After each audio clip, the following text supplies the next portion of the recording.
J.Cole, of course. Love Yours, produced by Illmind. Yeah, like I said, Cardiak didn't produce this song, but he has a writing credit on this song.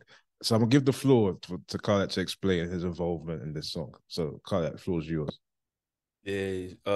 So the song has no samples technically, but technically me and Critical is the sample. So Mm. Yeah, yeah, yeah. what year was that? Oh four. So we did the not oh four, 2014. 14.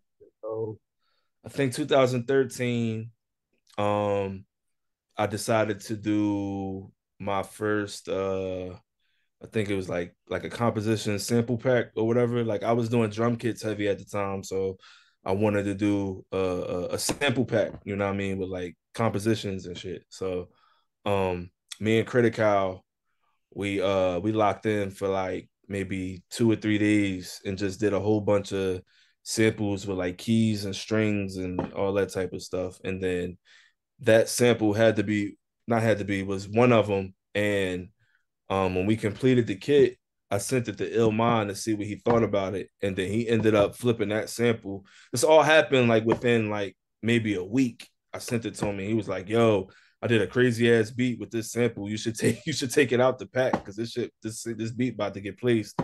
And Right. sure enough, it was J.Cole. Um, shout out to my manager, Money Making Matt. I think Illmind had sent Matt the beat, and Matt was working with Dreamville at the time, and Matt played it for Cole and got Cole on it. Right. So he took it. So you took out the pack. Yeah, I took the sample out the pack, so the sample was never released. I don't think. And was it really? I don't think it was really. I think I took it out the sample pack. Okay, so maybe I'm Because being like I sent Elmon the pack before I released it. So once he flipped that sample and it got placed, I was like, yo, we should take the sample out the pack because like it's placed already. Why would we release it? Like, you know what I'm saying? wait, maybe I'm being slow. What would be the consequence of leaving it in the pack?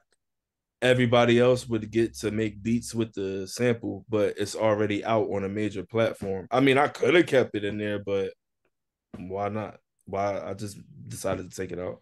Okay, so let's walk with me through this like, scenario, right?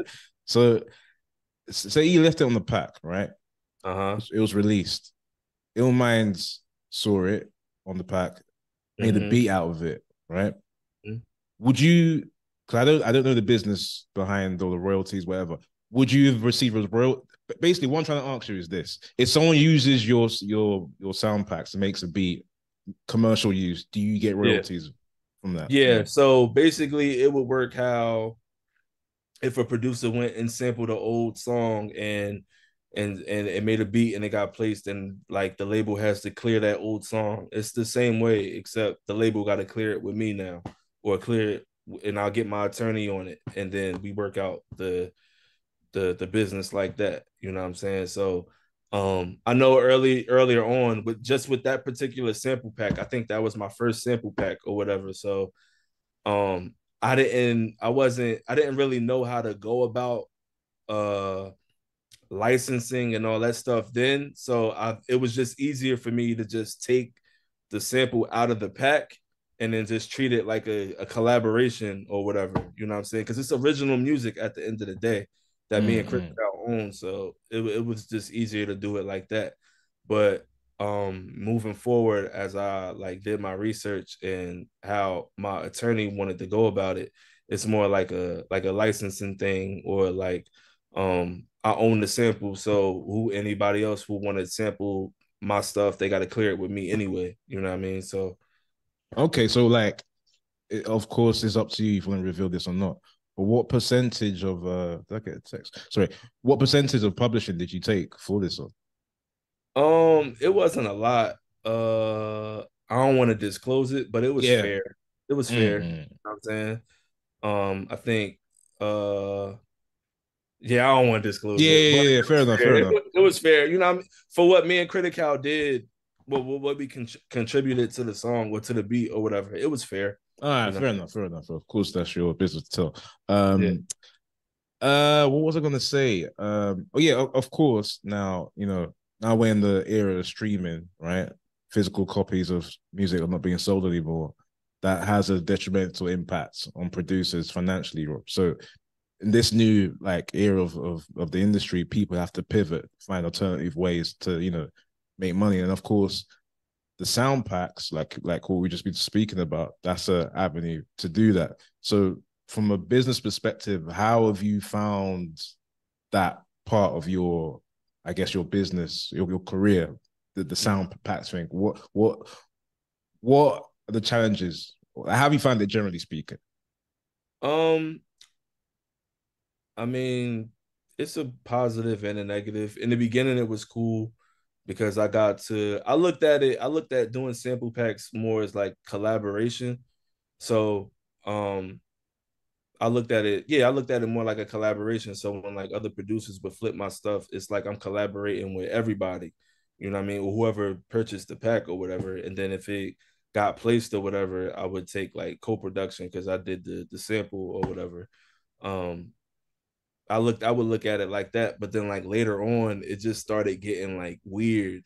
Like it just started getting weird, like on the business and How so? like like I don't know, like certain like for example, maybe like if a producer used my sample pack or whatever, and clearly and all they do is just add a hi-hat, kick and a snare, and then just act like they did the beat themselves and then not shout me out. Like it's kind of like weird. Like, I don't know.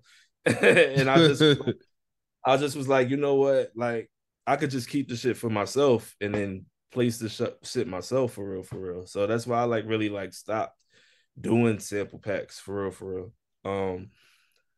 Like every time I would think about doing one, I would start it and then it would come out so fire. I'll be like, nah, I'll keep this shit for myself and just and then get it placed. So, you know, I don't know. It was cool in the beginning, but now I just fell back from it. Okay, fair enough, Yo, fair enough. yo, can I still get that link though, God? Yeah. Yeah, I got you. I sent you a DM. I sent you a DM, bro. I sent you a DM just now. I bet. Okay. I just want to talk briefly about the content of the song, right? Now, J.Cole, he's one of those artists that I will put him in the same categories as a philosopher, right? He be saying some stuff that be making you think. Now, he said something interesting in this song. He said that he felt that, what did he say again? Like life was better when he was broke or something like that. Wait, hold on. What did he? I wrote it down somewhere. Think being broke was better. Think being broke was better, right? Now, I want to pose this question to you. Now, of course, you know you've been in the industry for a minute now, like over a decade. I imagine you know it's been lucrative for you. I imagine so. I imagine these are all assumptions I'm making.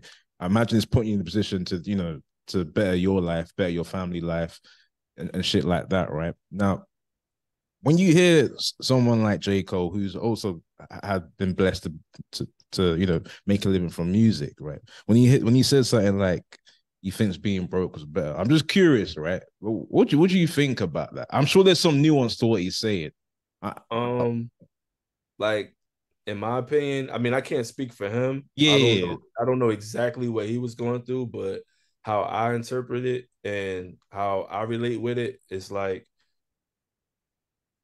like just having a regular life and just focusing on yourself is just like is being better than being rich, because you know even Big said it, more money more problems, like you know what I'm saying, like the more money Mm. you, the more problems you're gonna have. So being broke, like when I was broke, I didn't have to, I could just focus on A and B. I ain't have to focus on A, B, C, D, E, F, G. Like, you get what I'm saying? Yeah, So I get. that's how I interpreted it. No, that's definitely how I interpreted it too, because I knew there was nuance in it. So of course he doesn't mean having nothing is completely bad. I'm sure what he meant. There's aspects to being rich that he doesn't really like. So I guess okay, you kind of answered it, but I guess let me ask you this: like, how have you found that transition to before you were cardiac to now? Like, what's some of, if you don't mind sharing, what's some of the things that you've had to deal with that you think to yourself, man, I wish I didn't have to deal with this? Um, hmm,